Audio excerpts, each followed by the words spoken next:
বলছি 14 তলার নবান্ন কোম্পানি দিদি শুনতে পাচ্ছেন আওয়াজ?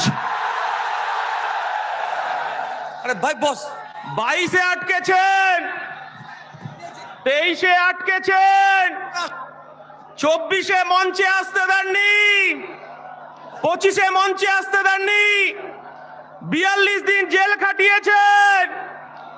আজকে আমরা মঞ্চে এসেছি মমতা বন্দ্যোপাধ্যায়, আমার ভারতবর্ষের সংবিধান প্রণেতা বি.আর. আম্বেদকর আমাদের সংবিধান দিয়েছে, আর এই মঞ্চে তার উত্তরাধিকারী উপস্থিত হয়েছে প্রকাশ আম্বেদকর। মমতা বন্দ্যোপাধ্যায়, আপনার ভাইপো অভিষেক বন্দ্যোপাধ্যায়, আপনি শুনতে পাচ্ছেন? ভাঙড়ে ক্রিমিনালটা ফাউল করেই যাচ্ছে, ফাউল করেই যাচ্ছে। অভিষেক বাবু বলছে ভাঙড়ে নাকি উনি